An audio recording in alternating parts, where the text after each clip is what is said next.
February 24, 2022. One of the world's most powerful armies crossed the border. Russian tanks poured into Ukraine. Missiles and warplanes filled the sky. The outcome seemed almost inevitable.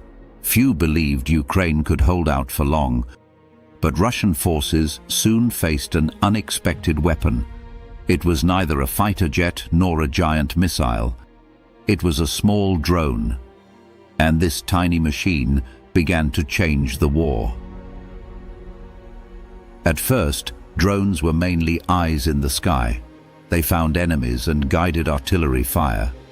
Soon, drones began dropping bombs. Others chased tanks directly into battle. Cheap drones were threatening expensive armored vehicles. The old economics of war began to collapse. Within a few years, Ukraine became a drone warfare powerhouse. FPV drones filled the skies above the battlefield. Sea drones attacked warships. Long-range drones struck targets far beyond the front. But how did Ukraine achieve this? Was it simply because of the Russian invasion? Many people believe the war created Ukraine's drone industry, but that is only part of the story. Technology does not appear from nothing. Ukraine's drone revolution had much deeper roots. To understand them, we must go back decades. Back to the age of the Soviet Union. Ukraine was not merely an agricultural region. It was one of the Soviet Union's industrial hearts. Aircraft, engines, rockets, missiles. Some of the Soviet Union's greatest machines were built there. Kyiv was home to Antonov, a legendary aircraft manufacturer. Its greatest symbol was the An-225 Mriya, the largest cargo aircraft ever built. In Zaporizhzhia stood another industrial giant.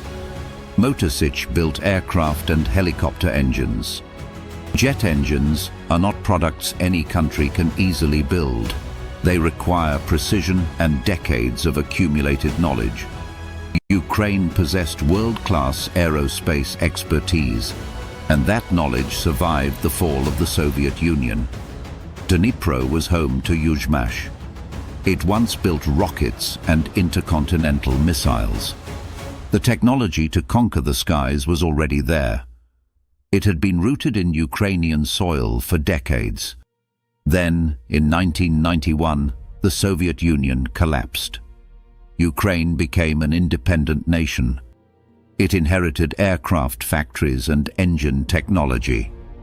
It also inherited rockets, missiles, and skilled engineers. But there was a serious problem. The entire system had been built for one giant Soviet economy. Design happened in one republic. Parts were produced in another. When the Soviet Union disappeared, those networks broke apart. Orders declined and factories struggled to survive. But the technological DNA did not disappear. And in 2014, war awakened it again. Russia annexed Crimea.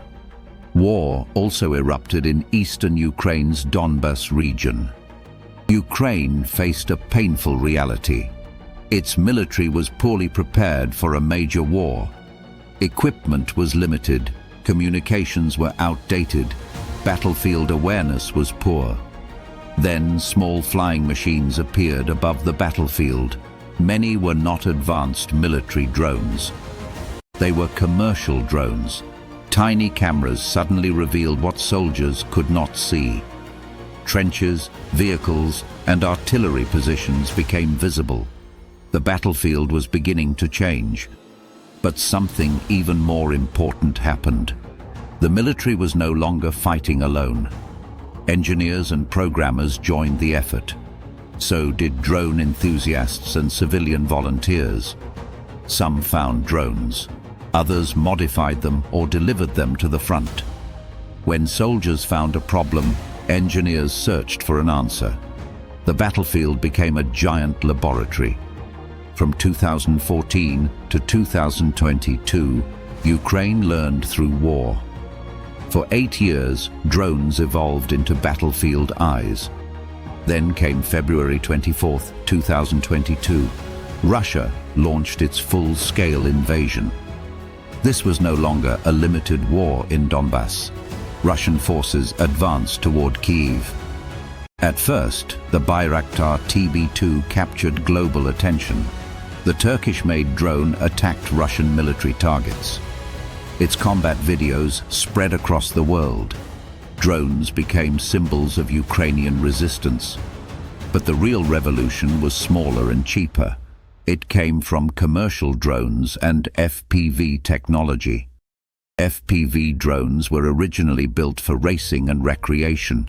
Then someone attached explosives to them.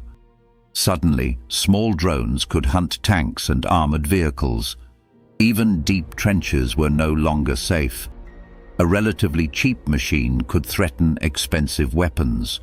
The economics of warfare were being rewritten. But Russia adapted too. Electronic warfare began disrupting signals and GPS navigation. So Ukraine changed frequencies and tested new technologies. Each countermeasure triggered another innovation. Yesterday's successful drone could fail today. In this war, even weeks could be too slow. Soldiers reported problems directly from the front. Engineers built solutions and sent them back into battle. If a drone worked, more were produced. If it failed, the design changed again. Then Ukraine took the revolution to the sea. Small, unmanned boats began hunting Russian warships. Ukraine lacked a powerful conventional navy. Yet sea drones changed the balance in the Black Sea.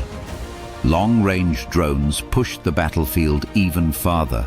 Military bases and oil facilities came within reach. Now artificial intelligence is entering the war. Drones are learning to navigate and find targets on their own. So why did Ukraine become a drone powerhouse? War alone cannot explain it. It had aerospace roots, war experience, and an innovative culture. Then survival turned all of them into a single force. Ukraine became a drone powerhouse, not through strength. It became one because it had to survive.